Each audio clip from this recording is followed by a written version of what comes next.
Now, the future of healthcare in America, amid all the concern about quality, availability, and affordability, what we can do as patients to make sure we have the best possible experience. Joining us now is Dr. Paul Griner, a prominent physician and medical school professor. He has written a book entitled The Power of Patient Stories, Learning Moments in Medicine. It's a great collection of stories, poignant, amusing, and everything in between. Dr. Griner, thank you for coming in. It seems as though your idea behind this book is that if we have a stronger doctor-patient relationship, then we're going to have better outcomes and we're going to save money. No question. We need to have patients feel empowered to take control over their health care. And you know, most people, as patients, they'll go in and they figure, well, the doctor, I'm not going to ask any questions because I don't want to sound stupid or, you know, this kind of thing. Yeah. See, we need to change that mentality. Yeah. The patient has every reason and right to be listened to be heard, to develop a very close relationship with his or her physician. And of course, that requires that the doctors also, some of whom have a reputation of being rather gruff and impatient with patients, to change their attitudes for dealing with patients. Yes, and I've always said that for patients who find their relationship disappointing, if they're being put off, if the physician is not professional, go home, think about it, write a letter, and sleep on it, but then relook at it, send it off to the physician. It's surprising how often the doctor will gain new insights in reading a letter of that kind. I didn't realize patients were feeling that way about me. So there are many ways to help move the association along. But it is intimidating. I mean, I consider myself a pretty savvy person, but when I go to the doctor, I don't know, like Al said, sometimes I worry that what I'm going to ask, he's going to think is irrelevant or not a good question or... No, think about the questions ahead of time. Do some reading. There are a number of resources on the internet that are quite helpful if you know what the problem is. The Mayo Clinic, for example, www.mayoclinic.com, Johns Hopkins, Cleveland Clinic, the Harvard newsletter, any number of resources that can be helpful in preparing you for what you're going to talk about with your doctor. Well, what do you do about the situation with a doctor and you come into the office and you're worried that the doctor is getting antsy and has to get on to the next patient? And what do you say to? I don't know if you have it in here, but do you have anything in there about how to be patient with the patients and in that regard? Even though you're under pressure, you got all these patients waiting in the waiting room and that sort of thing.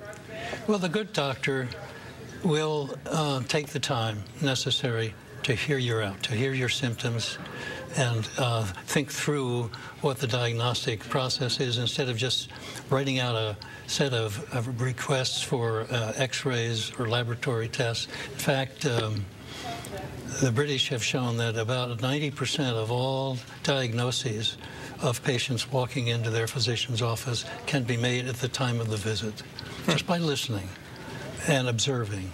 Over the course of your career, could you see the amount of time that you were spending with patients diminish, and did you feel as if it was getting to be more impersonal? Well, I will have felt that the time I needed with the patient was what the patient needed. And so if I ran over, the patient is the center of the universe. It should be for the physician. Today we're just, we're moving too fast. We need to slow down and take advantage of the technology that exists, but at the same time recognize that patient care is a human endeavor. But the pressures for everybody are going to get greater, aren't they? Because of with this new healthcare system we have now, the Affordable Care Act starting to work, I guess, in some ways and not work in other ways. What do you think about the way we're going government-wise? Well, if I'm on Medicare, for example, I love Medicare. Medicare is good for everyone over 65, yet you still hear people saying, I don't want the government to be involved in my health care, without recognizing that they already are in a major way. The question is how to have our cake and eat it too. How to take advantage of the opportunities that exist to have everyone be insured in ways that are not polarizing. I mean, the requirement that you be insured is an extraordinarily hot-button topic.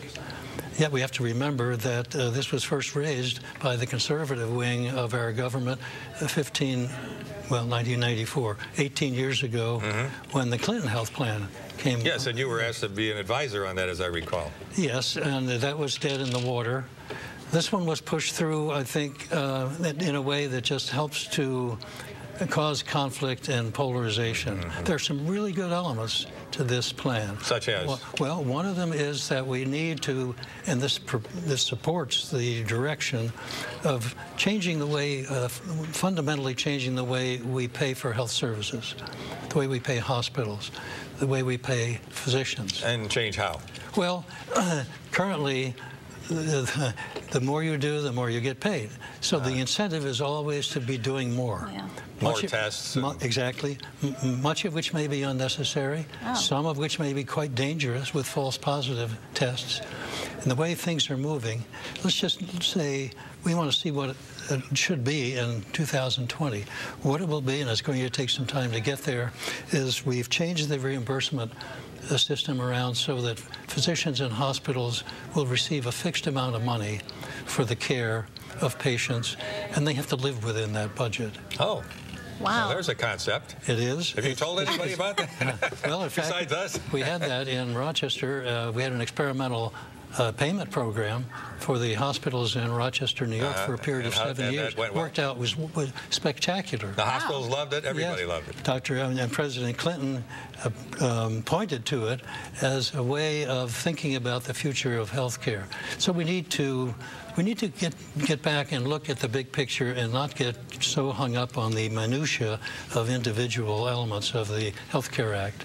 Because doctors were more measured in the decisions that they made under that system? They were. Yeah. And with hospitals didn't have to advertise. We got a paycheck every 2 weeks. It's 26 paychecks a year. You live within that budget. There you go. Yeah. Well, Dr. Griner, thanks a lot. And I just want to commend your attention again to the power of patient stories, learning moments in medicine. Dr. Paul Griner, our guest. You're going to have a lot of fun reading this. A lot of great little anecdotes for doctors and patients and learning from each other. Yeah, I was going to say, it sounds like both doctors and patients should be reading. Absolutely. That's right. That's great.